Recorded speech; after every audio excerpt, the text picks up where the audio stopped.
The dots for anybody who has ears to hear. Some people are going to want to dispute this, but we're not going to argue with anyone. This is what's going on. There is no Q, there is no anonymous that has any information about this government or anything else that's going on. They have been leading you down a path of lies, all to hide the truth. And here's what's really going on. FEMA has more power than the President of the United States or the Congress.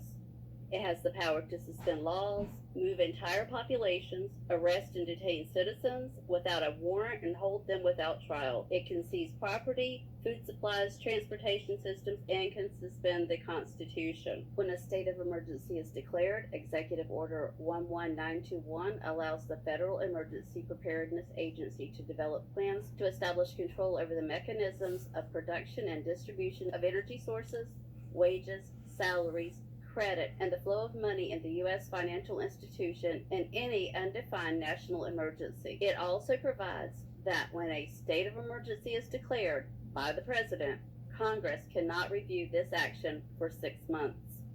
Now, with the understanding that after Trump signed the National Emergency Declaration, FEMA took over. Now, this is March 13th, 2020. Listen to what he's going to say now. This is right after he signed the National Emergency into effect. It is only the beginning of what we're really doing, and now we're in a different phase. This is only the beginning of what we're really doing, because what they're really doing is putting everything in place to start the New World Order. Now we're in a different phase. The different phase that he's speaking of is that he is no longer president, and he has given full power over to FEMA when he signed the National Emergency Declaration. We had some very old and obsolete rules. Those old and obsolete rules are also known as the Constitution of the United States. That we had to live with. It worked under certain circumstances, but not under mass circumstances. Under mass circumstances is being under FEMA rule.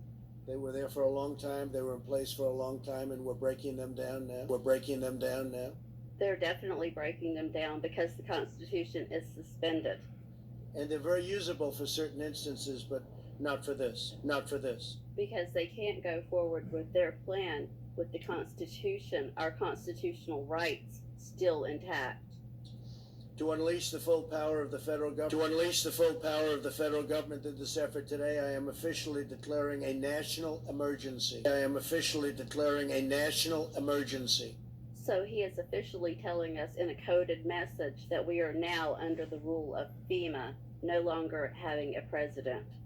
Fast forward to March 19th, 2020, in the FEMA National Response Coordination Center. Mr. President, Vice President, thank you for being here. Really appreciate your visit to FEMA. I think your visit really, as you indicated last week, by signing the national emergency, has really empowered FEMA. And he just made the declaration that FEMA is empowered, has really empowered FEMA. Fast forward to April 10th, 2020, in plain words, it's been my great honor to have been their president. Past tense. The American people have been so disciplined. It's been my honor to be their president. I've said it before, I'll say it again, I'll say it always. It's been my great honor to have been their president, and it's been my great honor to have been their president. I have a big decision coming up, and I only hope to God that it's the right decision, but it'll be based on the input from a lot of very talented people, very smart people, and people that love our country. Thank you all very much. Thank you.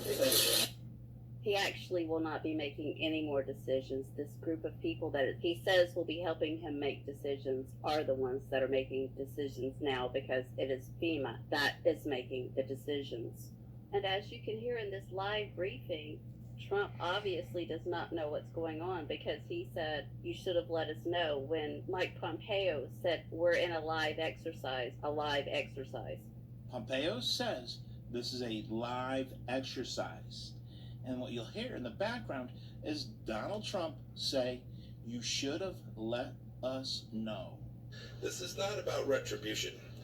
this matters going forward. We're in a live exercise here to get this right. We need to make sure that even we're in a live exercise here to get this right. We're in a live exercise here to get this right. We're in a live exercise here to get this right. Does he sound like a man that's in control of anything anymore? He just looks like he has just lost his best friend in all of these videos that we're seeing now ever since he signed the National Emergency Declaration. I'm sure most of us thought that FEMA was created to help people in disasters. But here's the truth about FEMA. FEMA was created in a series of executive orders. A presidential executive order, whether constitutional or not, becomes law simply by its publication in the Federal Registry. Congress is bypassed. Executive Order 12148 created the Federal Emergency Management Agency that is to interface with the Department of Defense for civil defense, planning, and funding. An emergency czar was appointed.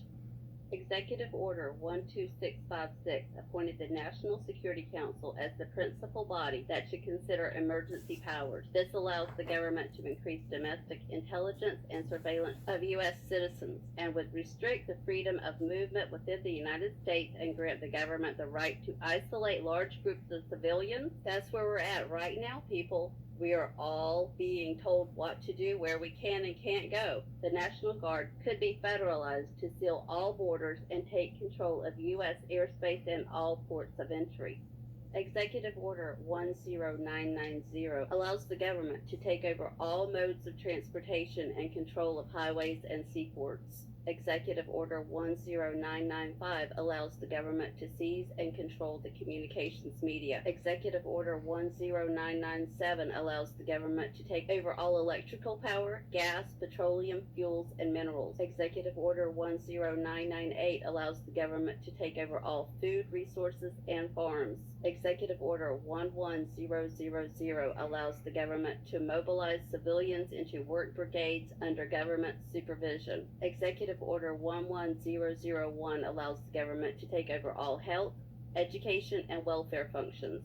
Executive Order 11002 designates the Postmaster General to operate a national registration of all persons.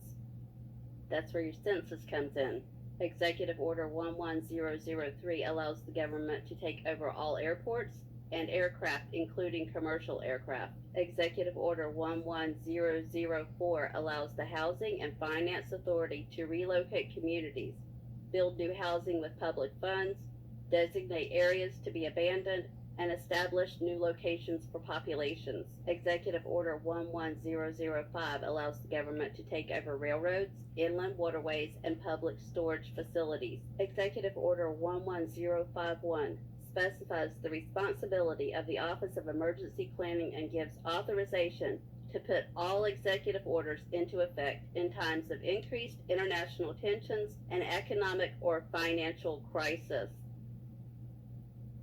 Executive Order 11310 grants authority to the Department of Justice to enforce the plans set out in executive orders, to institute industrial support, to establish judicial and legislative liaison, to control all aliens, to operate penal and correctional institutions. And Executive Order 11049 assigns emergency preparedness function to federal departments and agencies, consolidating 21 operative executive orders issued over a 15-year period. We are Americans, part of something larger than ourselves.